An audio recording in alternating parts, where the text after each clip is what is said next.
What up, friends? I'm a Capricorn, and today we're going to be reviewing Steve Lacy's newest album, Gemini Writes. This is the second album overall by American singer-songwriter and producer Steve Lacy. Steve's one of those guys where you might not have heard of him, but you have heard him, and that's mostly thanks to his production. Producing for big names like Denzel Curry and Kendrick Lamar, alongside playing guitar in the band The Internet, it's no wonder that Steve decided to start making his own stuff and launching his solo career. Steve is contributing to the soul-influenced bedroom pop scene with this new project, delivering grooves that don't necessarily reinvent the wheel, but instead opting to craft experiences that are familiar and relatable. While Steve's album is front-loaded and it's not necessarily doing anything new, he is crafting a very moody and groovy set of tracks here, even if it occasionally sounds like he's stretching his sound thin before he even really gets going. The first track, Static, is a bit awkward. It doesn't really have the warmth of a lot of these tracks, and I find the vocal performance to be not really the best. The lyrics also come off a bit corny instead of relatable, although I will say I do like the guitar and harmonies near the last third of the track.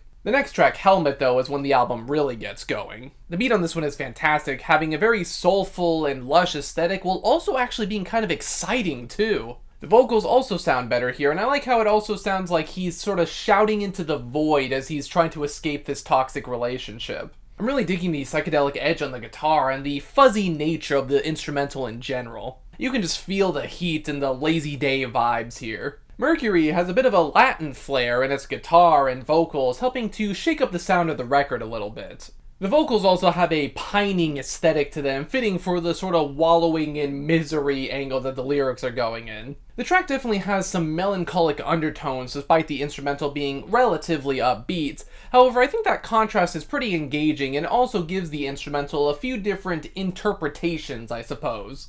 The post-chorus vocal pattern is also really catchy and well done. Buttons leans in on the lo-fi bedroom pop style production really hard, but it's a really solid example of it. I can totally imagine a band like Unknown Mortal Orchestra over a beat like this, man. The simple beats and guitar combo works surprisingly well, and the overall instrumental has a very warm aesthetic to it as Steve's vocals come in.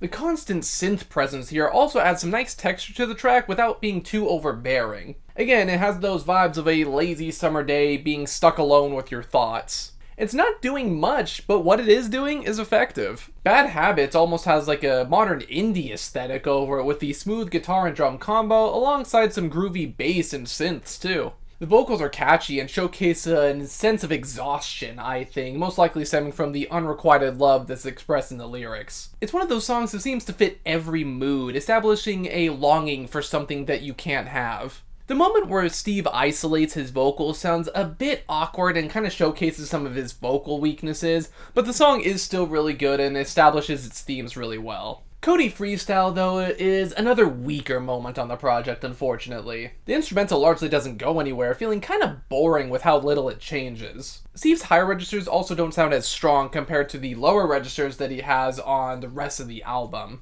At least lower in comparison. The song ends up just feeling like an intro, leading up and building to a track that never comes. The lyrics are kind of funny, but it kind of betrays the more somber and ambient tone in the instrumental, so I'm not really sure which direction he was really going for here. Amber is one that's just kind of there. It has a sort of light and sing-song aesthetic to it that makes it a bit different from the rest of the project, but it also just kind of feels like it builds up to nothing. Sunshine, featuring Fuchsia, is by far the best song on the project. That beat is just mesmerizing, man, from the punchy beat to the laid-back feeling of the guitar and the bass. Steve's vocals and flows are very smooth, but holy shit, Fuchsia takes the song to another level. Her vocals are so good, man, they add a very ethereal and dreamlike energy to the track. They have a great combination of tones and sounds together. The whole thing feels like it can be on like Tyler's Flower Boy with how lush the production is. The lyrics also have this sort of bittersweet breakup angle to them with the confusion on whether or not they'll get back together, which just adds to the melancholic nature of this song.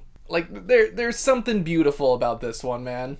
Now, while Sunshine would have made a great closer to the project, Give You the World isn't too shabby either. The slow jam vibe of this one just helps you kind of chill and decompress after the more emotional tones of the previous track. The bass is super deep and wobbly, and the guitar is very delicate and intimate too. Steve's vocals are also very nice and convey his pining for an old flame really well. It really feels like an old school soul and R&B tune, which is a nice send-off for an album that is very clearly inspired by these sounds. This is one of those albums that knows what it wants to do and sticks to it. While it can sound one note even on tracks that I liked, it is still very solidly composed and has some pretty interesting spins on what it's influenced by.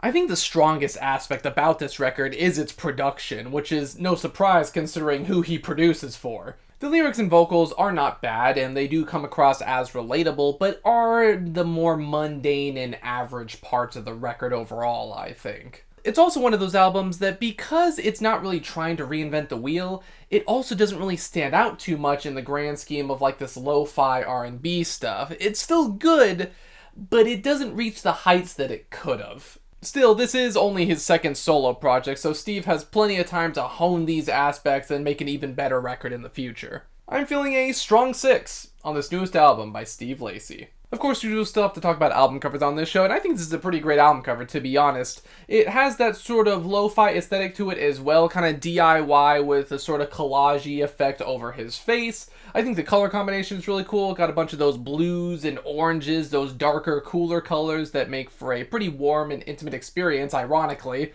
because it showcases his more like relatable side, I suppose. But I think the overall imagery is also pretty neat. It showcases some of his relatability, his humor. Yeah, I think this was a pretty interesting cover, and it was pretty fitting for the project. Of course, those are just my thoughts on this newest album by Steve Lacy. What did you guys think? Do you also think this was while safe, a still relatively pleasant experience, or were you hoping for something a bit more considering who he produces for? Let me know. Be sure to like, comment, subscribe, ring the bell if you're compatible with me. That might backfire. And until the next one, farewell.